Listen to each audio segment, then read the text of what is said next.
La plupart des investisseurs finissent complètement à côté de la plaque parce qu'ils n'utilisent qu'une seule méthodologie d'analyse, comme par exemple l'analyse technique, ou encore certains indicateurs comme des boules de cristal, comme par exemple le fameux P-Cycle indicateur, pour ne nommer que lui. Et ça tombe bien, c'est justement le problème qu'on va régler aujourd'hui. Comme tu peux le voir, je ne suis pas à Bangkok actuellement, je suis au Vietnam, à Da Nang. Donc aujourd'hui, on va voir la méthode la plus complète et la plus simple pour pouvoir correctement analyser le marché. Elle se déroule tout simplement en 6 étapes d'analyse pour tous ceux qui aiment vraiment analyser le marché. C'est la vidéo la plus complète de toute ma chaîne. Il y aura un vrai avant et un vrai après pour ceux qui l'appliquent. Et je dis bien qu'ils le mettent en application. Donc soyez vraiment assidus pour le coup sur cette vidéo et je vous laisse profiter.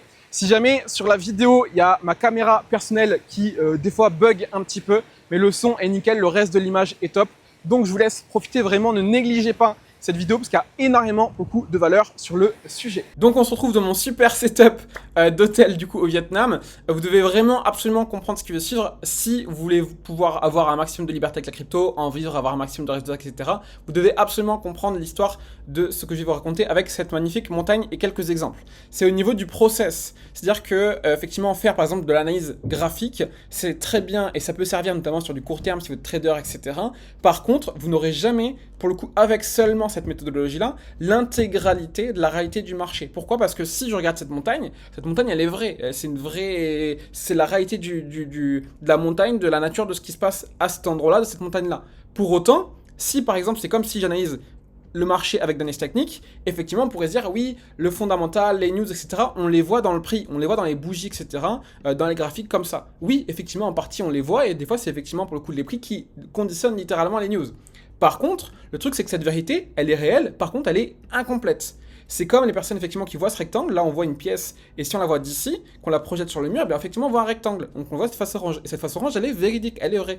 Par contre, il y a une autre personne qui peut voir, effectivement, par exemple, la montagne d'un autre flanc de la montagne, et qui, lui, ne voit pas un rectangle, il voit un rond, la face bleue. Et pour autant, les deux ont vrai. Mais la vérité, c'est ni la phase uniquement rectangle, ni la phase uniquement du rond, c'est une pièce, effectivement, avec du coup un cylindre, ok. Et donc d'un côté, effectivement, on voit un carré, d'un côté, on voit un rond. Et bien c'est exactement pareil avec la même méthodologie, pour le coup, sur le marché. Vous pourrez avoir 6 personnes, en gros, qui sont sur 6 flancs différents de la montagne, et chacun ont raison. Pour autant, la manière la plus pertinente, justement, de voir la réalité du terrain, c'est non pas de faire confiance à une seule personne qui utilise une seule méthodologie, un seul point de vue, mais bien qui utilise, effectivement, les 6. Un peu comme un Rubik's Cube, si je veux faire, entre guillemets, la meilleure résolution de problème possible, bah en fait, j'utilise pas juste la face rouge. Je regarde les autres faces et je regarde ce qui se passe de l'autre côté pour pouvoir le régler correctement, etc. et résoudre le problème.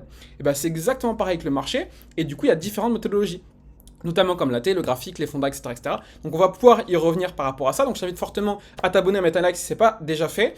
Et pareil, toutes ces vidéos, et c'est pour ça que je fais aussi de la pédagogie sur les bases, sur beaucoup de fondamentaux, etc., que j'approfondis, mais ces modèles mentaux que je vous construis, comme pouvoir effectivement les 5 bases pour pouvoir vivre de la crypto, avoir des stratégies qui soient pertinentes sur le marché, la fontaine d'équité que vous avez ici, une stratégie fiscale, tout ça, c'est des modèles que pour moi vous avez vraiment besoin, et mon titre il est là, pouvoir vivre de la crypto sans trading, grâce notamment à la psychologie de crypto, parce que psychologie first, ok. Ça c'est vraiment crucial de comprendre ça. Si ce modèle, vous ne comprenez pas qu'effectivement vous avez différentes complémentarités sur le marché, et qu'à mon sens, regardez juste de l'analyse technique, c'est bien, ça peut être très puissant et vous pouvez tenir un très bon résultat avec, mais clairement vous partez avec une longueur d'avance par rapport aux personnes qui utilisent les différents modèles. Donc on va pouvoir y revenir justement étape par étape. Je vais commencer par la partie analyse fondamentale, on va le décortiquer, mais vraiment vous devez comprendre ça. Une personne qui n'a pas besoin encore une fois d'être un super expert dans chacune, d'être un master chef dans la fonda, dans les graphiques, etc., etc. Mais ne serait-ce que déjà, si vous voulez focus un domaine en particulier, comme par exemple l'analyse technique, très bien, vous pouvez très bien le faire et ça peut très bien marcher pour vous. Par contre, si vous avez également une complémentarité des 5 autres process d'analyse, ça sera extrêmement pertinent et la personne qui fusionne ces différents modèles aura bien plus de résultats que la plupart des personnes qui ne le font pas. C'est juste du bon sens parce que justement, encore une fois, s'il a un problème à résoudre par rapport au marché, il aura bien plus de réalité, il comprendra entre guillemets la montagne dans son ensemble avec effectivement ces différents vallons, ces différents creux, etc. qu'une personne avec un seul point de vue ne comprendra pas. Donc le principe de l'analyse fondamentale, c'est tout simplement pouvoir augmenter ses convictions, donc d'avoir des meilleures convictions qui sont d'ailleurs plus en correspondance au fur et à mesure avec le marché, notamment pour pouvoir choisir ses actifs au mieux, et ça part de Bitcoin par rapport au reste du marché financier de manière globale, mondiale, mais ça part également de choisir les bonnes cryptos. Donc le but, c'est pas que je fasse un plan de A à Z dans chacune des analyses, parce que sinon je pourrais vraiment y passer 3 heures, vraiment pour le coup on pourrait faire des ateliers, etc. Donc n'hésitez pas à mettre en commentaire si vous voulez que je creuse certains points ou que j'approfondisse certains points, parce que je pourrais faire énormément de choses, mais je suis obligé de les faire étape par étape, vidéo par vidéo. Donc, pour ce qui est de la partie fondamentale, l'idée c'est qu'effectivement, on a différentes métriques et le but c'est quand même de pouvoir du coup travailler vos convictions sur le long terme. Si aujourd'hui justement on croit fortement en Bitcoin ou que certains croient peu en Bitcoin, c'est justement une question de conviction. Donc vous avez par exemple un comparatif du gold par rapport du coup aux monnaies fiat, donc US, dollar, peu importe le yen, tout ce que vous voulez, les différentes monnaies mondiales, des monnaies fameuses, monnaies dettes avec ce fameux système de Ponzi qu'on connaît tous. Et c'est pour ça que Bitcoin a énormément d'avantages, que ce soit par rapport à l'or ou par rapport tout simplement aux monnaies fiat. Ça, c'est en fait tout simplement des fondamentaux de Bitcoin qui fait que, en fait, cycliquement dans le temps, on y croit, et parce que effectivement on a différents modèles d'analyse graphique, etc., on sait que les fondamentaux sont tellement bons qu'en fait, peu importe ce qui se passe, on sait que dans tous les cas, on a de fortes convictions et que c'est la base fondamentale. Si Bitcoin n'était pas limité à 21 millions, si Bitcoin n'était pas ce qu'il était aujourd'hui par rapport à sa rareté et ses avantages des monnaies dettes par rapport à l'or, en fait, on aurait beau avoir un super graphique, ça serait pas durable dans le temps. Donc c'est vraiment la base des fondamentaux qui fait qu'on avance correctement. Les fondamentaux servent, comme je l'ai dit, des fois aussi à choisir ces crypto-monnaies, ne serait-ce que déjà par exemple différencier un prix d'un market cap, c'est la base, mais beaucoup de débutants ne passent pas aussi par ça. Différencier effectivement ces différents points, savoir faire une analyse fondamentale. Pour moi, je vais vous donner directement mes 2 critères principaux pour faire une bonne analyse fondamentale. Beaucoup de personnes se gargarisent avec la team, énormément de métriques dans tous les sens, etc. Et effectivement, ces métriques, elles sont pertinentes. Par contre, pour moi, il y a 2 métriques principales qui sont extrêmement importantes, mais savoir effectivement différencier un Bitcoin d'un Ethereum, savoir la différence entre un Bitcoin et des altcoins, tout ça c'est des fondamentaux, c'est des basiques que vous devez aussi acquérir. Le but c'est pas de vous faire tout un manuel de A à Z parce que sinon on pourrait y passer 3 heures, mais par exemple, si au cycle dernier, je me dis « Ah, trop bien, Matic, To the Moon ou encore dernièrement, quand les Layer 2 étaient à la mode, donc les secondes couches sur Ethereum, mais c'était à la mode, etc., et qu'on ne comprend pas tout ce qui est en train d'arriver d'un point de vue fondamental comme nouvelle proposition de Layer 2 sur Ethereum, donc une nouvelle seconde couche pour aider Ethereum à résoudre ses problèmes, et même les différentes innovations qu'on a sur Ether, parce qu'aujourd'hui, Ether, ça fonctionne super bien, ça coûte plus rien, etc., et l'argument principal avant, c'était « Oui, mais Ethereum, ça coûte cher. Oui, mais aujourd'hui, Ethereum, ça coûte plus rien. » Donc déjà, les Layer 2 ont perdu en avance, et en plus de ça, il y a énormément d'autres Layer 2 qui sont arrivés également entre-temps, ce qui a fait perdre beaucoup de force aux précédents Layer 2, comme par exemple le fameux Paul qui était officiellement Matic, et donc en fait, Matic était jusqu'à présent quasiment monté à un top 10, et au final, il a perdu énormément sa valeur parce que justement, les fondamentaux par rapport au reste du marché, c'est pour ça qu'en fois, c'est une question de concurrence, c'est une question de perception totale, et pas juste de « Ah oui, mon actif, il est bien, je tombe amoureux, etc. » C'est vraiment une perception que vous devez avoir vraiment l'intégralité en perception du marché, et pas juste une face de la réalité, sinon vous allez systématiquement vous faire avoir par le marché. Donc comprendre tous ces aspects-là, c'est pour ça que je vous dis que ça prend quand même un petit peu de temps, mais vraiment que vous compreniez ce mécanique, d'à la fois travailler vos convictions et à la fois savoir choisir les bons actifs, comme par exemple la partie RWA, comprendre ce qui fait Link concrètement, qu'il est inscrit à la fois qu'il est ultra nécessaire pour la finance décentralisée et également qu'il y a un point extrêmement crucial par rapport aux enjeux de ce qui est tokenisation, comprendre ce que c'est tokenisation, comprendre ce que c'est l'IA, etc. Comprendre par exemple pourquoi les mêmes coins ont pris bien plus de valeur parce que fondamentalement, structurellement, c'est la capacité la plus simple de faire des Ponzi dans le marché, donc forcément l'argent attire l'argent. Tout ça, c'est des fondamentaux de l'écosystème, ok? Par exemple, pourquoi Ether est aussi pertinent par rapport aux autres blockchains? Regardez ce qui se passe, ça c'est les capitaux en gros qui sont déposés directement dans la finance décentralisée. Regardez, tout simplement, Ether représente 60% tout simplement de tout l'écosystème. Donc c'est simple à comprendre quand vous regardez ça. Ça c'est un exemple concret, mais ces fondamentaux permettent vraiment pour le coup de travailler effectivement pour le coup ses convictions long terme et de pouvoir bien choisir ses actifs. Donc ça se remet à jour, mais encore une fois, si vous avez une base là-dessus, ça sera déjà très efficace. Donc pour les 2 critères principaux, j'ai pris un exemple avec SUI. Je vous le dis, les 2 critères principaux, encore une fois, le but c'est pas de faire tout un manuel de A à Z parce que je pourrais passer 3 heures juste sur l'analyse fondamentale et on a les autres également à voir. Mais les 2 métriques principales, j'ai pris l'exemple de SUI qui est une blockchain, qui est un écosystème, pour faire très simple. Et d'ailleurs, si vous allez sur Defilama que j'ai fermé, vous allez voir qu'il commence à croître et que ça commence à se développer. Mais les 2 facteurs principaux qui ont le plus d'impact, encore une fois, c'est rien de plus que la compréhension de l'offre par rapport à la demande. Si votre demande reste forte et que l'offre se raréfie, forcément le truc qui est plus rare et en plus il est plus demandé, forcément il explose en termes de prix. Ok, c'est du bon sens. Donc vous avez d'un côté ce qui impacte beaucoup pour le coup la demande, c'est notamment le secteur d'activité parce que c'est énormément lié au sentiment qu'on va voir également juste après. Donc là, c'est un secteur d'activité, tout simplement, c'est un écosystème, c'est un peu guidé comme un Solana killer entre guillemets, mais surtout il construit son écosystème. Et pareil, si on rentre un peu dans le technique niveau fondamental, c'est du langage Move et construction de l'écosystème, on peut voir comment l'écosystème il se développe, etc.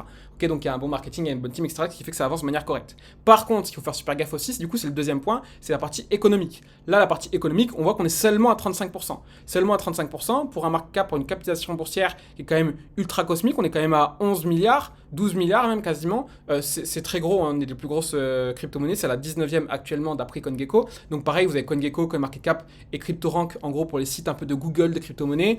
Donc vous avez plein de choses à comprendre. Encore une fois, le but c'est pas forcément de toujours choper des white papers à la filée, etc., de regarder que les white papers, etc. Parce que justement, si vous avez bonne mécanique, vous pouvez largement gagner du temps, comme justement vous focus sur la partie économique et sur le secteur d'activité par exemple. Donc l'idée c'est ça. Là par exemple, je suis seulement à 35% de l'offre en circulation actuelle, donc c'est le nombre de jetons de SUI qui sont en circulation sur le marché, et on est maximum à 10 milliards, donc ça fait environ 35%, donc faire quand même gaffe, parce que c'est une grosse crypto-monnaie, et il nous reste 65% des SUI qui sont pas encore en circulation, à injecter du coup par la suite. Donc ça, faut se méfier. Par contre, justement, si on va un peu sur la doc et qu'on regarde un peu plus la partie économique, à quel point c'est émis les différents SUI qui restent à du coup rajouter dans le marché, en fait, cette injection monétaire, cette inflation entre guillemets du nombre de tokens, elle est environ de 15 à 20% annuel, ce qui reste largement viable, mais il faut quand même faire gaffe, parce qu'effectivement, c'est quand même une grosse crypto-monnaie. Donc ça reste ok, mais elle est quand même un peu freinée effectivement par la partie économique. Donc l'économique n'est pas non plus monstrueuse, mais ça reste raisonnable si effectivement ils arrivent justement à tracter suffisamment par rapport à leur écosystème. C'est un exemple, mais on va passer effectivement à la suite. Vous avez vraiment les deux principales métriques pour faire votre analyse fondamentale et choisir les bons actifs, qui est la partie économique et les secteurs d'activité. Secondo, on a le fameux analyse du sentiment, qui est pour le coup MASP, psychologie en crypto, donc c'est la façon psychologique du coup entre guillemets de vraiment analyser le marché. Encore une fois, moi je complémente vraiment les 6 et je fais une surcouche carrément de psychologie par rapport aux 6, mais effectivement sentiment c'est purement le sentiment en lui-même pour le coup du marché qui permet justement de se situer dans les différents cycles et identifier les narratives. Exemple de différents cycles, donc il y en a plein de façons de le voir différemment, etc., orienté, mais c'est vraiment un des plus connus, le fameux Wall Street Cheat Sheet, c'est un peu la feuille de triche tout simplement des marchés, et ça fonctionne partout. Pourquoi? Parce que tant que le cerveau il fonctionne, il reste le même, un peu comme le schéma du deuil, vous allez voir qu'il y a 7 étapes, ben là c'est le même principe, parce qu'en fait le cerveau passe par des étapes qui sont tout simplement biologiques, et donc tant que le cerveau ne change pas, et bien ces étapes fonctionneront un petit peu comme justement la fontaine d'équité, notamment qui vont beaucoup interagir avec les différentes narratives qu'on a déjà vu justement de A à Z décortiquer dans cette vidéo juste ici. Pour ça que je dis que vraiment les vidéos qu'on décortique, vous devez vraiment les avoir en tête comme des modèles mentaux que vous servez par la suite, parce que si vous n'avez pas ça, en fait vous n'avez pas les bases, et donc pour avancer vous allez systématiquement avoir de retard sur le marché. Ça fait 2 fois que je fais la faute, mais c'est bien de retard si effectivement vous n'utilisez pas du coup ces différentes méthodes d'analyse et également les différentes bases que je vous transmets totalement gratuitement pour justement apprendre à vivre de la crypto. D'ailleurs, si tu veux vivre de la crypto, on est en train de rouvrir pour le coup les places pour les accompagnements personnalisés pour vraiment effectivement aller chercher des vrais résultats et accélérer le processus. Donc si tu veux aller plus vite, je t'invite directement à regarder dans le premier lien en bio, il y a un petit lien WhatsApp directement, ça m'envoie crypto sur WhatsApp et on verra directement ensemble. Il n'y aura qu'une seule place pour l'instant, je suis en train de rouvrir step by step, mais je vous annoncerai du coup les évolutions step by step pour ceux que ça intéresse, pour vivre de la crypto, et c'est pas juste faire du copier-coller, c'est vraiment pouvoir vivre de la crypto si pour ceux que ça intéresse. Bref, du coup par rapport à ça, donc vous avez différents états, par exemple l'espoir, l'optimisme, plus on monte, plus on est sur le top de marché, forcément c'est l'euphorie, et après les gens te disent non, non, t'inquiète, ça rebondit, etc. Et après si c'est le déni, non, mais regarde, c'est un bon rebond, ça va repartir, là, ça y est, enfin, etc., etc. Jusqu'au jour où les gens commencent à paniquer, ils capitulent, ils commencent justement après à être dépressifs, à être dans la colère, etc. Après ils veulent plus y croire, et jusqu'au moment où on commence déjà à remonter, que le plus bas est déjà fait, les gens ne veulent plus, pour le coup, y croire. C'est le fameux mur de l'inquiétude qu'on franchit pendant longtemps, et ce mur d'inquiétude, il commence justement à se finir à partir du belief, les gens où ils ont la croyance, ils commencent à y croire, et donc on repart sur un nouveau cycle. Et justement, arriver à mesurer le sentiment global du marché, ça sert justement, par exemple, à se situer dans les différents cycles. Donc forcément, si tu sais où tu es dans le cycle, forcément c'est beaucoup plus simple pour faire plus d'argent. Et également, identifier les différentes narratives. Pourquoi c'est si important d'identifier les principales narratives? Parce que justement, dans cette fameuse fontaine d'équité qu'on a déjà expliqué dans cette vidéo, que vous devez normalement aujourd'hui maîtriser, sinon revoyez cette vidéo qui est ici, c'est totalement gratuit. Elles vont remonter avant, et donc forcément, elles vont venir exploser avant les autres crypto-monnaies. Donc vous devez forcément aussi apprendre pour le coup à repérer les différentes narratives. Il y a pas mal d'outils qui existent sur les différentes narratives comme Artemis, il y a plein de plateformes, etc. Mais le truc c'est que les outils évoluent rapidement, que le marché évolue rapidement. La plupart des modèles qui existent sur le marché pour les différentes narratives, ils sont pas parfaits. Donc moi, ce que j'aime bien faire, tout simplement, traquer un peu le marché, notamment CryptoBubble qui est très très bien comme outil, juste le check rapidement et voir tout simplement ce qui prend de la valeur. Et voir en fait quelles sont un peu les tendances, notamment je me cède aussi des graphiques, mais là ça permet vraiment d'avoir une vue d'ensemble très rapidement, que ce soit en journalier, en weekly, etc. Et ne serait-ce que déjà ça va vous permettre effectivement d'avoir déjà des bons repères pour le coup par rapport aux différentes narratives. Sentiment global du marché, Fear and Greed très connu, c'est celui-ci. Attention, utilisez plutôt le graphique, encore une fois on cherche des accumulations par rapport à celui-ci, il est très mal utilisé par la plupart des personnes, mais c'est un outil qui est très très puissant si vous savez justement utiliser. Le fameux Google Trend, l'idée c'est encore une fois, c'est comme la fameuse citation de Warren Buffett, soyez avide du coup et gourmand quand les gens en fait ils en veulent plus, ils sont plus là, ils sont dans le désespoir, ils sont dépressifs, ils en veulent plus, etc. Ils veulent plus y croire. Et effectivement, on le voit là par rapport aux recherches Google. Donc là, vous avez les mots Bitcoin, Ethereum, crypto, etc. Et vous allez voir qu'en ce moment, on rebaisse. Donc c'était bien parce qu'on avait une explosion des attentes, notamment par rapport à la alt season. Si vous me tapez alt season dans ces mots-là, donc en anglais, vous allez voir que c'est totalement en train d'exploser dernièrement, mais du coup c'est bien que de manière générale, même les crypto, Ethereum, Bitcoin, ça retombe à fond, parce que c'est-à-dire qu'on est en train de se recalmer au niveau de sentiment, et ça c'est bon signe. Ça pourra prendre du temps, et j'avais déjà anticipé, encore une fois j'ai fait des vocaux, pareil j'ai pas arrêté sur Insta, etc. N'hésitez pas à me suivre si vous voulez plus de valeur.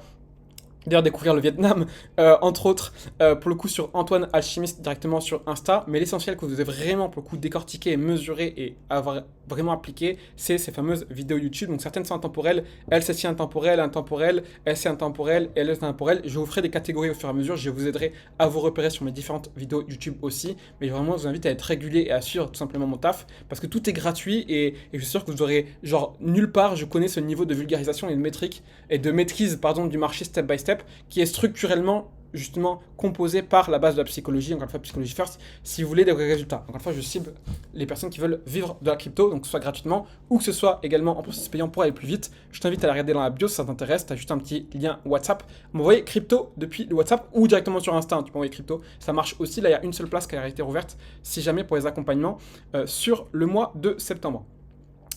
Et autre exemple, donc ces exemples, il y a plein d'outils différents. Par exemple, le ranking de l'app Coinbase. Donc là, plus c'est haut, plus c'est-à-dire que le ranking, il est haut de l'app Coinbase. Et pareil, tu vois qu'on rechute. On a refait un pic là, pour le coup, dernièrement. Et tu vas voir que si tu compares un peu les dates, systématiquement, c'est les tops de marché ou très proches. Regarde là, tu as fin 2024, fin 2024. Et on doit avoir la janvier 2024. Si tu regardes, tu vois ces trois dates, tu vas voir que là, c'est janvier, c'est le top de marché et qu'on est très proche. Donc il y a eu un premier top historiquement sur BTC dernièrement. Et tu vas voir qu'en fait, historiquement, on est très très proche. Pour le coup des tops de marché, je vais reprendre mon TradingView pour te valider ça. Mi-décembre et mi-janvier, donc c'est exactement ce qu'on a eu là. Regarde, mi-décembre on est où?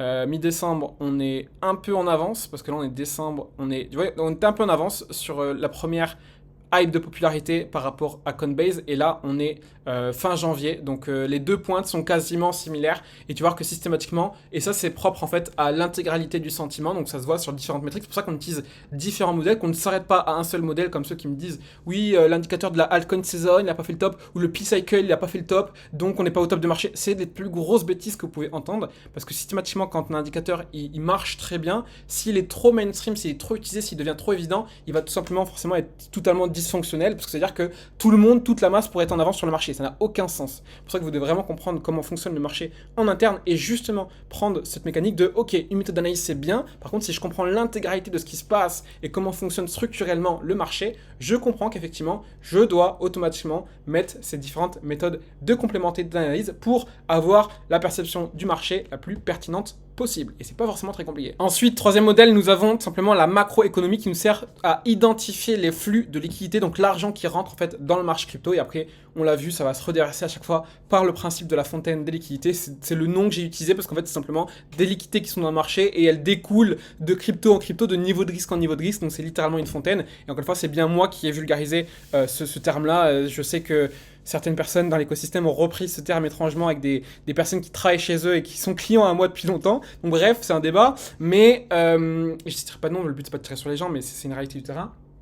Que beaucoup de personnes copient tout ce qui se passe à droite à gauche.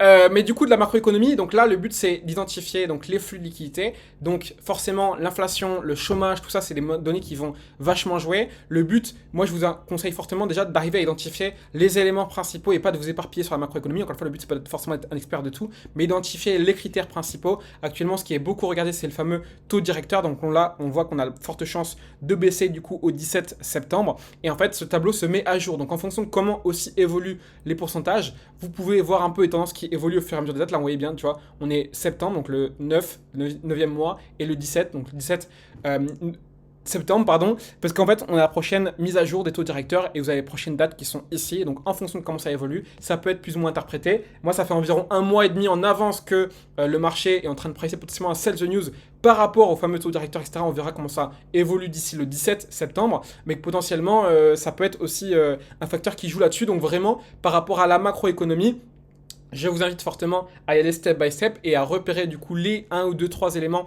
principaux, notamment regarder l'inflation, pour regarder sur Trueflation par exemple, pour suivre l'inflation en direct avant que ce soit annoncé officiellement dans les annonces économiques de la Banque Centrale Américaine, mais ou les chiffres officiels. Mais du coup, par exemple, sur les taux directeurs, c'est largement anticipé parce que vous voyez, on a 90%, donc il y a très forte chance qu'au 17 septembre, ah tiens, c'est magique, on le sait entre guillemets en avance, mais qu'il y a de fortes chances qu'effectivement il passe. Donc c'est des stats qui varient beaucoup en fonction des différents analystes, mais forcément qu'il y a des stats qui sont très très fortes comme ça, c'est qu'effectivement, par rapport en tout cas au discours qu'on a eu de Jérôme Powell, donc la personne qui gère la partie du coup de la Banque Centrale Américaine, que ce soit forcément suivi parce qu'effectivement il était très, on va dire, prononcé sur la possibilité effectivement de baisser les taux directeurs à la prochaine mise à jour des taux directeurs. Et pareil, du coup, un des points très importants, c'est vraiment un des points clés, c'est de suivre pour le coup le discours de Jérôme Powell systématiquement sur n'importe quel calendrier économique. Vous pouvez retrouver effectivement les dates de discours. Et pareil, si vous suivez un peu l'écosystème crypto, tout le monde les communique en permanence. Et je le fais aussi régulièrement quand c'est important, surtout du coup en interne, pour le coup, parce que effectivement, c'est quelque chose qu'on suit de près aussi et qui a beaucoup d'impact justement sur la macroéconomie et donc sur ces fameuses liquidités qui vont rentrer, oui ou non, plus ou moins rapidement dans l'écosystème crypto. Ensuite, nous avons l'analyse technique qui permet vraiment pour le coup de gagner en précision. Donc là, c'est vraiment pour le coup le cliché du trading purement, mais ça ne sert pas qu'au trading. Encore une fois, c'est vraiment un gain de précision. Donc forcément, le trading, c'est extrêmement utilisé, mais c'est vraiment l'axe principal de l'analyse technique. Donc encore une fois, je sais qu'il y a beaucoup de personnes qui utilisent que l'analyse technique et vont dire oui, tout se représente dans le prix. Oui, mais la réalité, c'est que quand un événement va provoquer, parce qu'en fait, il y a vraiment le prix qui fait les news. Donc si une grosse chute de marché, ça va provoquer des FTX, etc. C'est du bon sens.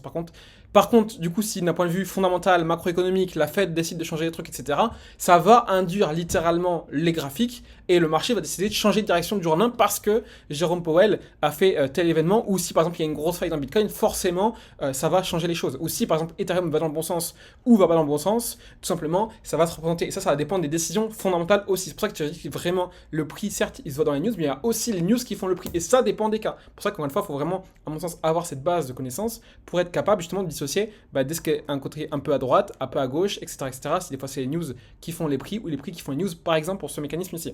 Donc l'idée c'est effectivement, l'analyse technique c'est très pertinent, c'est très pratique. C'est un peu un des trucs les plus longs avec l'analyse fondamentale, pour le coup à vraiment maîtriser.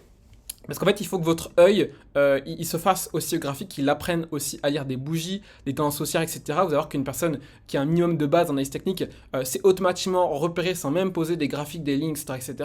Des points de convergence, des supports résistance, etc. Donc il y a pas mal de bases. En fait, il y a beaucoup de bases à comprendre dans l'analyse technique. Il y a plein de méthodes différentes. Il y a des méthodes qui varient. C'est beaucoup aussi des effets de mode par rapport aux différentes méthodes. Moi, je vous le dis, le plus smart, c'est de comprendre, en fait, encore une fois, la globalité de ce qui existe en analyse technique. Parce que l'analyse technique, chaque bougie, c'est rien de plus qu'une représentation de la psychologie. Une bougie rouge, c'est-à-dire qu'une personne qui est défaitiste. Une bougie verte, c'est-à-dire qu'il y a une personne qui est optimiste. Ok, c'est tout simplement ce mécanisme-là, projeté avec plein de niveaux de complexité, avec différentes échelles de temps, le daily, donc pour le journalier, le weekly pour le hebdomadaire, etc., etc. Plus vous êtes dans les petites unités de temps, plus ça devient des faux signaux et techniques agressifs, etc., plus ça va être perturbé.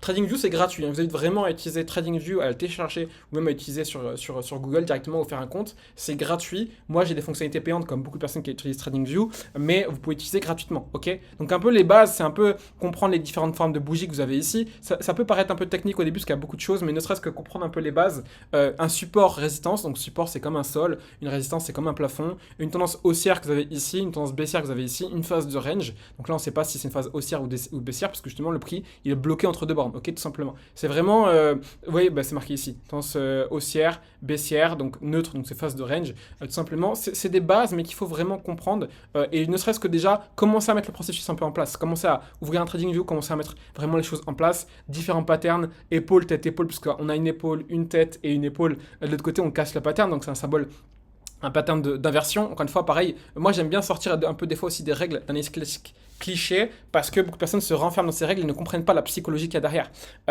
Pareil, le biseau descendant, le biseau baissier, etc. Aussi également qui sont des figures de retournement. Après, vous avez les triangles, vous avez les double top, double bottom, etc. Vous avez plein de figures. Les tasses et anses d'ailleurs qui sont beaucoup utilisées dans l'écosystème. En gros, c'est juste la tête et l'épaule de la tête-épaule, entre guillemets, épaule-tête-épaule.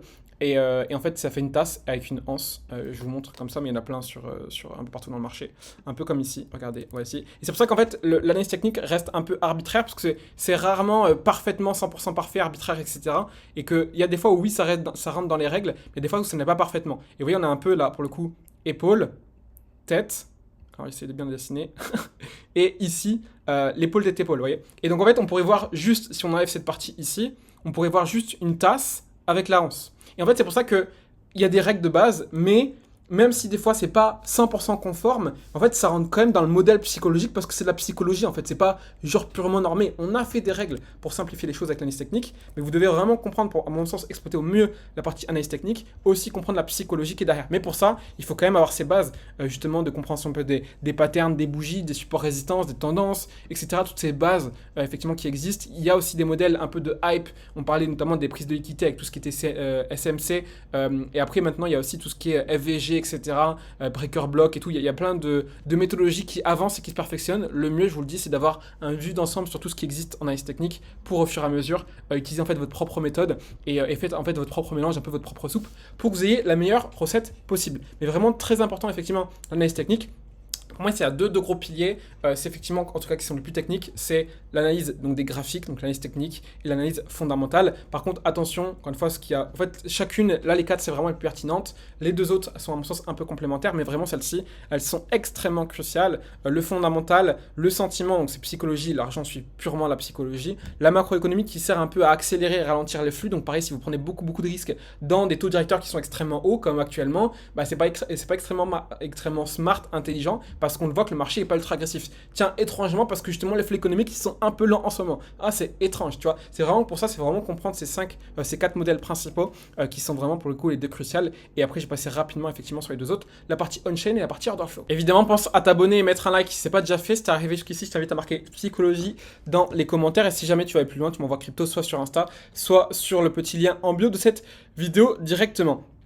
Donc, order flow et on-chain, c'est vraiment des modèles qui sont différents l'un de l'autre, mais qui permettent d'avoir plus de confirmation. Pourquoi? Parce que justement, ils sont très pertinents. Moi, j'aide fortement à les utiliser, mais effectivement, ils ne sont pas forcément, on va dire, cruciaux dans le sens où si déjà vous utilisez très bien l'analyse technique, très bien la macro, très bien le sentiment, très bien le fondamental, vous pourrez déjà avoir de très bons résultats. Forcément, je vous invite, comme je vous l'ai dit, et c'est moi-même ce que je fais, forcément utiliser l'order flow et l'on-chain en complémentarité, parce que c'est comme on l'a dit avec le Rubik's Cube ou avec la montagne. Si j'ai que 4 faces ou que je suis capable de tourner à 100% le cube pour résoudre le problème, et bien forcément, ça devient plus simple. Donc c'est plus pertinent. Encore une fois, le but, c'est de trouver par rapport à votre propre profil, votre niveau, votre expérience, votre évolution, votre temps, etc.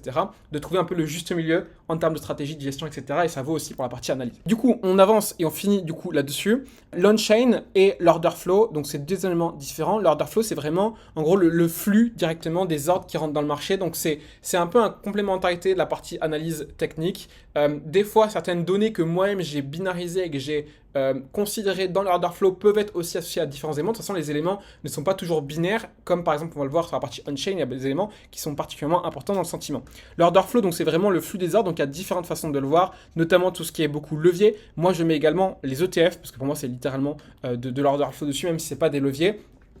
Et que c'est clairement, c'est pas de la T, c'est pas du fonda, c'est vraiment hors un peu marché. Donc vraiment, du coup, dans l'order flow. Et les ETF, du coup, Bitcoin, forcément, c'est un élément extrêmement clé. On a des ETF maintenant sur Solana, on a des ETF aussi sur Ethereum. L'éternuement ne veut pas passer, mais du coup, effectivement, là, on voit quoi, par exemple, sur le TF Bitcoin, que ça se calme. Donc, il faut faire attention, c'est-à-dire qu'il y a une perte d'intérêt à court terme sur Bitcoin. On voit vraiment qu'il y a une compression. En fait, on peut réappliquer, tu vois, un peu les mêmes méthodes qu'on voit sur l'analyse technique, parce qu'on voit que les graphiques, là, tu vois, ils chutent. C'est-à-dire que le marché se comprime, et donc il y a une perte d'intérêt que je traduis donc sur le sentiment, tu vois. En fait, je fais un mélange à chaque fois d'order flow, d'analyse technique, etc. Et parce que j'utilise ces méthodes-là, je comprends que le sentiment est en train également de se tarir par rapport aux ETF, parce qu'en fait, il n'y a ni vente ni achat. Donc, forcément, c'est du bon sens, c'est-à-dire qu'il qu'il y a une perte d'intérêt littéralement du marché, également du côté instit, en tout cas du côté des ETF. Donc c'est-à-dire que Bitcoin est un peu délaissé, donc pourquoi pas effectivement, pourquoi il y aurait une possibilité de continuer un peu à la baisse, parce que déjà le drawdown il n'est pas incroyable, le pourcentage de baisse par rapport au dernier point plus haut, que le sentiment il y a eu un peu des red flags dernièrement, et que potentiellement effectivement il s'est un peu oublié. Ça peut vite repartir, et c'est pour ça que justement j'ai ces fameux principes d'analyse technique où tu vois que j'ai un biseau beaucoup descendant. Est-ce qu'on voit juste ça comme un canal ou comme un biseau? Là il n'est pas ultra prononcé, donc vous voyez il y a l'indécision, mais il faut comprendre encore une fois la psychologie qui est derrière, et je sais que si je casse cette traîne qui est en verte juste au-dessus, ben, j'ai des chances de repartir et de faire un petit mouvement à court terme pour me dire ok, il faut que je sois à l'affût, si on la casse à la hausse, je regarde ce qui se passe. Ok, mais ça justement c'est en complémentant avec les différents éléments, parce que vraiment c'est une application concrète de regarder comment on fait en gros.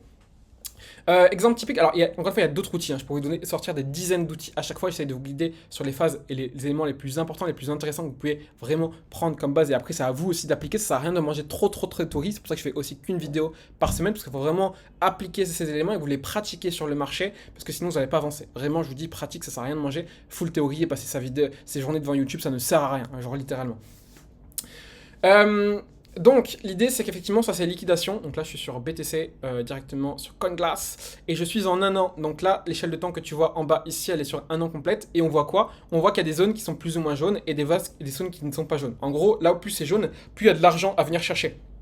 Si en fait il y a des personnes qui sont en levier, et en fait ces personnes, si le marché descend jusqu'ici, s'il descend par exemple là jusqu'aux 92 000 dollars sur Bitcoin, j'ai toujours regardé évidemment en dollars sur le marché, et bien en fait on voit que liquidation leverage, et bien il y a 623 millions qui seraient liquidés. Et si je vais ici, il y a 400 millions, etc., etc. Alors les zones bougent vite, donc j'invite vraiment à regarder en détail, mais en gros regardez déjà les zones en couleur qui sont vraiment indiquées. Donc là par exemple tu vois, on est venu corriger et on est venu chercher dans cette zone de liquidité. Donc est-ce que ce serait pas le point parfait pour potentiellement repartir à la hausse, sachant qu'on a potentiellement un biseau baissier comme je te l'ai montré ici, qui est pas ultra formé mais qui est quand même, on pourrait se poser la question si c'est un canal ou un biseau, mais en tout cas du coup ça pourrait effectivement faire un élément, sachant qu'on est venu, on l'a vu également sur le sentiment au niveau du gold trend, ça s'est quand même pas mal calmé depuis. Donc je me dis ah pourquoi pas, effectivement il y a une porte d'entrée, mais on est un peu entre deux en fait, on sait pas trop, et c'est pour ça qu'il faut suivre le marché, parce qu'on a un peu du coup un entre deux par rapport aux différents éléments qu'on a vu et qu'on a regardé précédemment. Donc ça c'est un exemple effectivement d'order flow, aussi liquidation,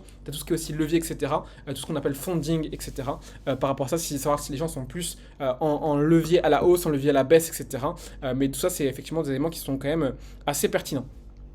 Autre exemple, et je vais finir du coup sur la partie on-chain. Là, on a par exemple le Nupal, encore une fois, des exemples d'indicateurs sur la partie on-chain, il y a tout un tas. Tu as aussi tout ce qui est tracking de portefeuille, mais là c'est plus effectivement du cas par cas. Encore une fois, attention à ce que vous faites si vous ne maîtrisez pas les éléments. Je vous invite vraiment à y aller step by step. Le but c'est pas de vous freiner dans votre application, mais en fait les gens ne comprennent pas à quel point en fait il est nécessaire de vraiment maîtriser les bases pour vraiment avoir de la performance. Et souvent, encore une fois, les stratégies les plus efficaces, c'est pas les plus complexes avec le plus d'indicateurs, et je pourrais te montrer 150 000 indicateurs avec des Ishimoku qui traversent tout mon graphique, avec des moyennes mobiles qui se rajoutent partout, etc. On n'en a rien à faire. Les personnes les plus efficaces sur le marché, c'est celles qui ont les méthodes les plus simples, qui savent maîtriser. Et ça sert à rien de voir 150 000 graphiques, 150 000 outils, 150 000 boules de cristal. Les personnes qui te montrent tout ça, c'est juste des personnes qui sont en train de farmer ton attention et tu comprends pas, t'as pas assez de profondeur pour le comprendre. Vraiment juste ayez des bases, maîtriser des bases sur chacune, complémenter ces bases avec chacun des modèles, et vous allez voir que votre niveau il va exploser sur le marché. Et c'est pas compliqué à faire, il faut juste avoir une des bases que je suis en train de vous montrer étape par étape.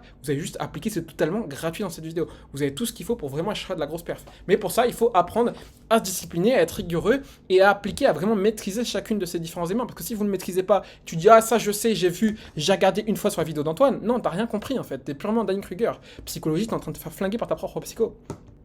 Donc, je finis pour la petite aparté là sur la psychologie, mais effectivement, donc là, c'est le Nupal. En gros, on est sur BTC, et plus le graphique il est haut, donc là, la courbe bleue, plus elle est haute, plus c'est-à-dire que les gens sont en gain par rapport aux proportions de BTC. Donc en gros, plus c'est haut, plus les gens ont fait de l'oseille, donc moins il y a de pertes, et donc plus ils ont des chances de vendre. Forcément, s'ils sont tous en gain, forcément, au total, ils vont prendre des profits. Donc c'est pour ça qu'il faut se méfier, que donc tant que ce graphique, par exemple, il monte pas assez haut, en fait, c'est assez bon signe. Et on voit quoi? On voit que les derniers points, certes, ils ont été plus hauts au niveau du graphique, par contre, au niveau des BTC en gain, en fait, on était moins haut que les points précédents. Et le point où on était le plus haut, c'était pour le coup, alors je dis pas de bêtises, mais c'était fin 2024, hein. C'était mars 2024, ouais, heureusement que j'ai vérifié. Vous voyez, comme quoi des fois, le marché, il évolue vite. Là, c'était mars 2024 et depuis, sur le nombre de BTC en profit, on n'a pas connu de gain supérieur. Donc, ça ne garantit pas effectivement que ce soit pas forcément le top de marché. Historiquement, on regarde souvent le top de marché, il se fait sur les pics. Hein. Tu vois, ici on a un pic, ici on a un pic, ici on a un pic, ici on a un pic. Oui, quasiment. Mais là, en fait, pareil, le top est quasiment similaire par rapport au. Donc, tu vois, tu as un pourcentage de personnes qui s'en bénéficient du coup par rapport à leur Bitcoin.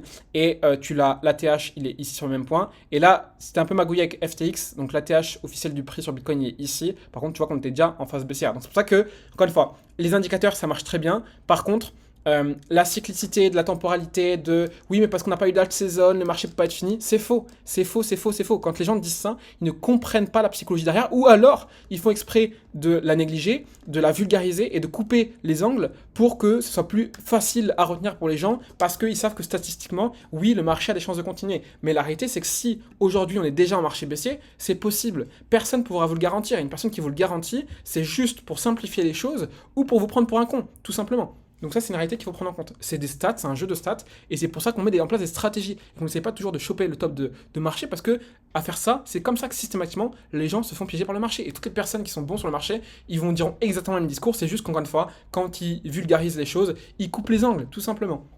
Donc c'est vraiment important de comprendre ça. Donc là, c'est littéralement, vous voyez, hein, avec les différents capitulations, hop, fear, etc., on revient sur le fameux Wall Street cheat sheet. C'est un indicateur de sentiment, mais qui est un indicateur on-chain. Et donc par l'indicateur on-chain, par le nombre de personnes qui sont en profit par rapport à leur nombre de BTC, on peut justement en déduire le sentiment. Donc c'est un repère, c'est pas en vrai un vrai indicateur full de sentiment, parce qu'un vrai indicateur de sentiment, c'est justement le Google Trend, le Fear and Greed, etc.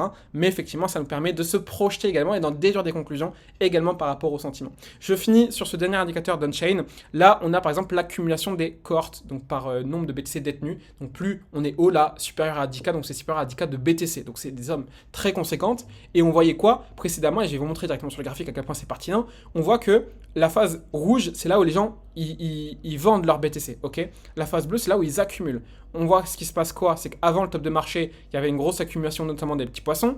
Avant la phase de relance de marché, on voyait que les plus gros ici, vous voyez, c'était en grosse accumulation. Derrière, progressivement, le marché est reparti quand effectivement les grosses baleines un peu plus petites, entre guillemets, ont commencé également à réaccumuler.